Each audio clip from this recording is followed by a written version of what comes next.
Teteh ini kepada Allah Rabbul Alamin dan komitmen dakwahnya. Seorang wanita salehah yang akan taat kepada suami. Jadi ketika kita melihat seorang wanita punya komitmen ya terhadap urusan umat, punya tingkat keimanan yang memenuhi seluruh yang Allah perintahkan dan meninggalkan yang dilarang, ya rasanya nggak ada lagi kriteria lain gitu.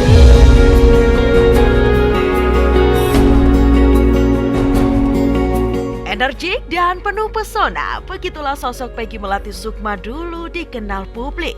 Jargon pushing andalannya ini pun menjadi ciri khas tersendiri saat dirinya warawiri di dunia hiburan tanah air pada masanya. Mengawali karir di dunia seni peran, sosok Peggy mampu menaruh namanya pada deretan selebriti papan atas setelah dirinya tampil dalam sejumlah sinetron ternama layaknya Si Kabayan dan juga Gerhana. Tak mau menyia-nyiakan kepopularitasannya yang semakin bersinar, wanita kelahiran 13 Juni 1976 ini pun melebarkan sayapnya menjadi seorang presenter dan juga penyanyi. Karir Teteh itu panjang ya, karena dimulai dari usia sekitar 15 tahun dan berlangsung selama hampir 22 tahun sebelum kemudian menjalani proses berhijrah tersebut. Nah, pada saat Teteh kecil, ekstrakurikuler yang menurut guru-guru ya paling menonjol lah secara nilai gitu bagi Teteh, itu memang bidangnya seni, olahraga, kegiatan luar ruang begitu ya.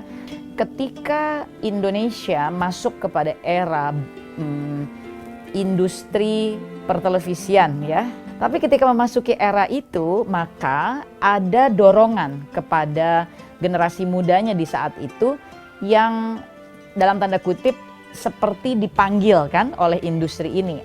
Memang dulu Teteh suka disebut gitu ya, oh kalau buka TV di mana-mana ada Peggy Melati Sukma gitu.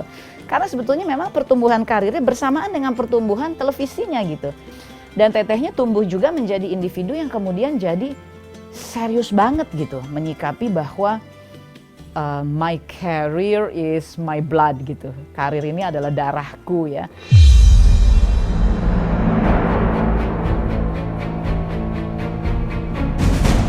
Di tengah karirnya yang semakin menanjak, Peggy memutuskan untuk menikah dengan seorang pengusaha bernama Wisnu Chandra pada 2007 silam.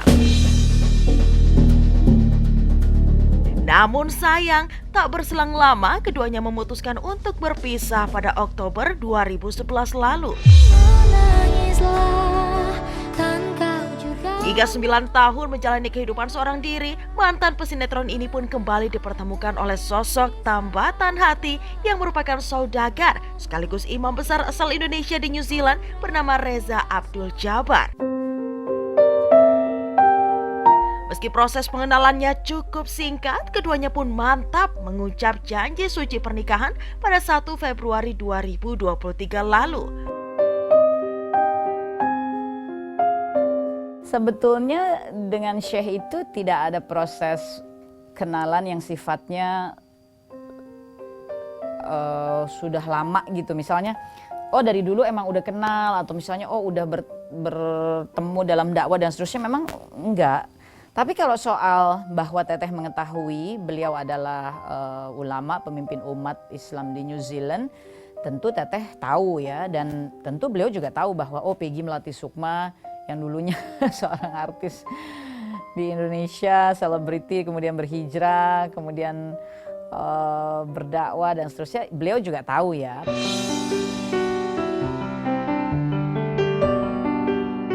Ketika akhirnya kemudian Allah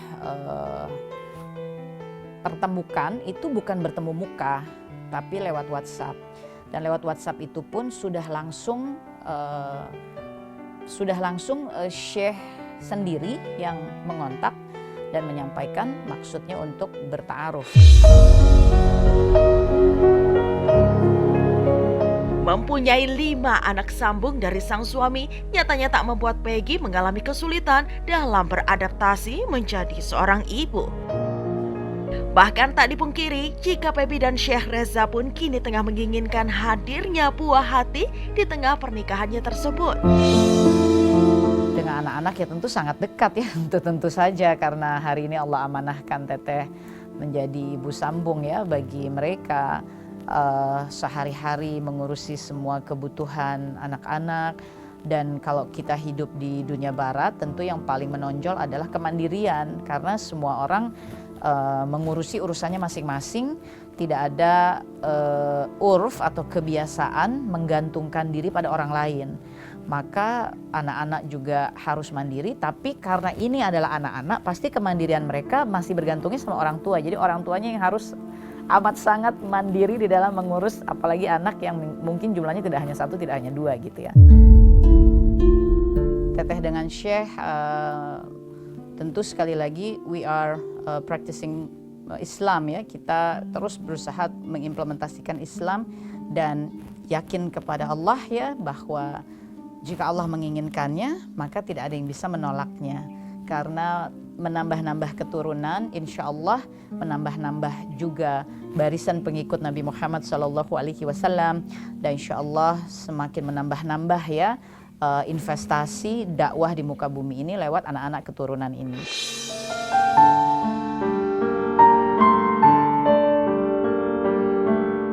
Dahulu di tengah kepopularitasannya yang terus menanjak, Peggy sempat dihadapkan dengan banyak ujian hidup, salah satunya dengan penyakit yang dideritanya.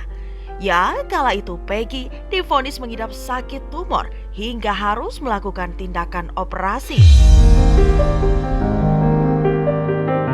Alhasil dengan ujian dan cobaan yang dihadapinya, wanita asal Cirebon, Jawa Barat ini pun bertekad untuk lebih taat kepada Sang Holik dengan menjalankan kewajiban sebagai wanita muslimah dan merubah penampilan dengan menggunakan hijab. Hingga di perjalanan proses hijrahnya, khimar menjadi pilihan hatinya. Masya Allah. Kalau tahunnya itu seingat Teteh di sekitar tahun 2012-2013 gitu ya. Teteh tiba di periode hidup yang mana sudah jauh dari syariat. Allah mengirimkan ujian yang berupa cobaan tadi sesuai yang Allah sampaikan Al-Anbiya 35, yang juga bertubi-tubi tapi bentuknya kesusahan, kesulitan, musibah, difitnah, ditipu, ditinggalkan dan seterusnya.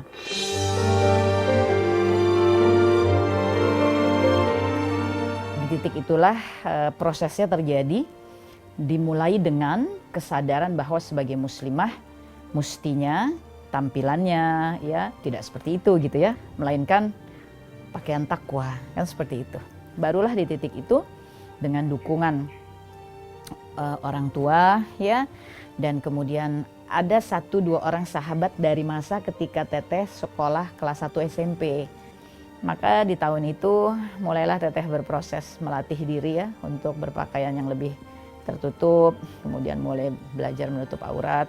Ketika niat kita ingin memperbaiki diri, ketika niat kita ingin Allah memandang kita sebagai hambanya yang lebih baik, mudah-mudahan itu tercatat kan di hadapan Allah, dan Allah pula yang akan menolong, menguatkan pada tahapan-tahapan perjalanan iman selanjutnya.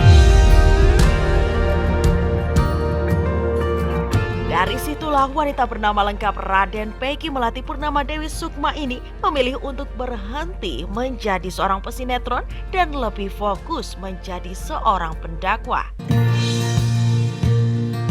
Teteh tidak mengatakan bahwa antipati dengan teman-teman yang masih ada di industri hiburan. Tentu tidak boleh seperti itu ya, sebab Allah sudah fokuskan hati ini, pikiran ini, bahkan peluangnya gitu ya yang Allah gelar memang berbakti di jalan agama Allah ini. Sehingga kalau pertanyaannya masih ada nggak keinginan, kerinduan untuk terjun gitu ya di industri hiburan, ya secara jujur Teteh jawab tidak lagi. Sahabat cantik, berada di dalam titik terindah kehidupan tentunya membuat kita selalu ingat akan kuasa Allah Subhanahu wa Ta'ala. Semoga dengan nikmat yang diberikan saat ini membuat Peggy meningkatkan iman dan ketakwaannya kepada Sang Holik. Amin ya Robbal Alamin.